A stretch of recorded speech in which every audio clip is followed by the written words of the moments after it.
everyone, this is Veronica from the Lemon Tree Mindset, and I'm very excited to talk to you today about becoming a paid speaker. My own journey as a speaker started 3 years ago when I started speaking on podcasts and live sessions and so on. And today is actually my main income stream. And not only that, it allows me to travel overseas. I was actually in India last week in a big event. I will fly later in April to Malaysia to speak in a summit. So it's been incredibly rewarding professionally, but also as a person for my own development. And today I want to share everything that I've learned in these 3 years to help you become a speaker and especially a paid speaker. So let's get started. And this is the agenda for today. So the first thing is how to create speaking opportunities, because if you want to become a paid speaker, the first step is to become a speaker. Second is how to optimize your LinkedIn profile and your content strategy on LinkedIn, because to be honest, it is the platform for speakers. It's by excellence the B2B platform, and that's where your leads are going to be. That's where my leads come from. Then we're going to talk about how to invest in a smart speaker infrastructure. So what you need, what is the basic that you need to be seen as a professional speaker. And then from there, how to create a professional offer and how to build a strong portfolio so that you can pitch to clients and grow your business. So the very first thing is to start creating speaking opportunities.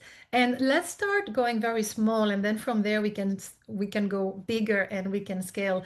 But the first thing is to find any type of opportunity where you can start speaking in public.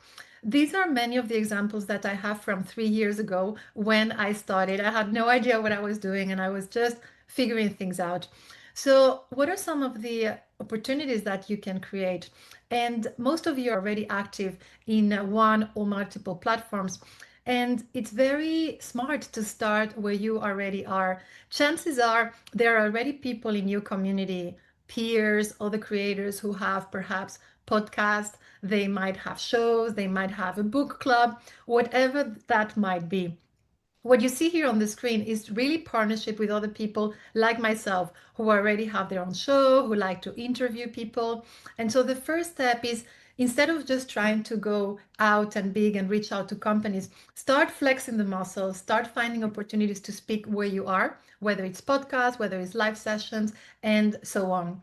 If you don't know where to get started, you can actually participate in my chat at the Lemon Tree Mindset. Once a week or so, I have an open collaboration day where I invite people to pitch their ideas. So if you want to speak in a podcast on a particular topic, you can try to sell your idea, pitch your topic, and take it from there. Personally, I do a lot of live sessions with people in my community. So if you're one of my premium members and you would like to do perhaps a live session, or you even have your own podcast, I would be super happy to collaborate.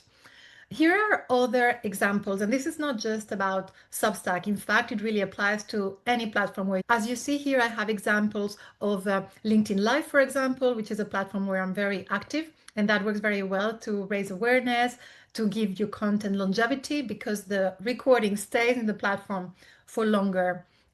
I also host my own webinars. And again, this is all public speaking. It gives you mileage, it gives you footage, it gives you credibility. So start within your own ecosystem first. Going live is another great tool, whether you do it with someone else or whether you do it by yourself. And it also gives you a lot of confidence. It gives you a lot of experience that will be very helpful once you go into the big stage. And everything you see here on the right are live sessions that I've done during this past 12 months or so with other creators on Substack. So there are so many possibilities there. And I would say that that's the low-hanging fruit, is starting to partner with people, with individuals, creators who are already in your community. So try to find partners that you can do this type of collaborations with. In my case, here are some of the examples. Some of you might be familiar with names like Christina God or David McElroy. So these are people with whom I have started to have strategic collaborations, not just public speaking, but it might be also guest post, doing a joint webinar, and so on. So try to be strategic about who would be a good collaborator with you, who is perhaps in your field or in a field where there's overlapping. For example, if you talk about women empowerment, you might want to talk to someone who is talking about women health. So try to think bigger, and instead of thinking about competitors, really think about collaborators. Partnering not only with individuals, which is great, but trying to take it a step farther and partnering with organizations. Now, at this point, I'm not talking about paid engagement. That will come with your time, but we have to do our homework first. And what do I mean by organizations? Here are just some examples, and there are so many types of organizations that you can partner with. My favorites are, first of all, chambers of commerce. This is an event here on the left that I participated in last week here in Hong Kong for the French Chamber of Commerce, and it was a masterclass for entrepreneurs. Now, I didn't get paid to speak in this event. However, they have a network and a database of over 10,000 members. So that gives me a lot of exposure for free. So it's definitely a win-win, and it also gives you credibility when you partner with chambers because they have authority themselves and they're very well known in the business community. So depending on where you are, you can take a look, do a search, and look at chambers that are in your city. There are events as well that you can participate in, and what I would recommend here is the one that you see here at the bottom left. This is the big Inclusive Leadership Summit in Hong Kong. So that's my topic.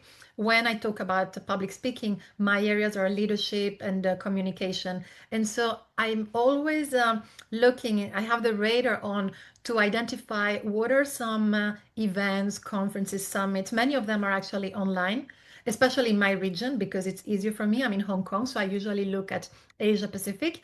And these events, they're honestly always looking at panelists, speakers, and so on. What I do recommend, and this was my approach, is first go as a participant. Try to get a sense of what they're looking for, what the event looks like. If you can, try to introduce yourself to the organizer so that you start creating that relationship. And then from there, you can pitch your idea. This is a very, very big forum, but you have much smaller events in your community that you can definitely pitch to, especially, of course, in your field. So if you're a small entrepreneur, so you might want to talk to SME associations, for example. If you're in leadership, like in my case, you might want to look at big leadership forums and symposiums and things like that. Then you have panels as well, panels that tend to be more intimate. The one that you have here in the middle is one panel that I spoke at last year for the European Chamber of Commerce. And it was actually during International Women's. March is a huge month for public speaking for women speakers. And the reason why is because of International Women's Day. Most organizations, if they want to do something for International Women's Day, it might be an internal celebration, it might be speakers of events. So for me, March is always my biggest month in terms of number of events and in terms of monetization because of that reason. It's a very good opportunity for public speaking. Now, I said that this speaks to everyone because International Women's Day just happens to be coming up now in March, but you also have days that are, for example, for cultural agility, or day that relates to mental health, which is huge for men. So you can try to time your offer into what's happening in the market. Then networks are also very powerful, which is what you see here on the right. So this is entrepreneurs community, and they have one chapter or one section that is dedicated to solopreneurs. And they invited me together with another solopreneur to talk about how to grow opportunities as you build your own brand. So again, I recommend that you do a search on what are some networks that relate to your field. It might be associations, it might be business communities. There are so many out there, and they are a great opportunity for you to have more visibility and even having potential leads, because people attending those events are likely to become your readers, your followers, your subscribers, and potentially even your clients. And the bottom one, this is one of my favorites. It's actually partnering with charities and nonprofit organizations. And no matter what you do, no matter what skill you have, no matter what experience you have, I guarantee you that you can use that and leverage that to add value to underprivileged communities.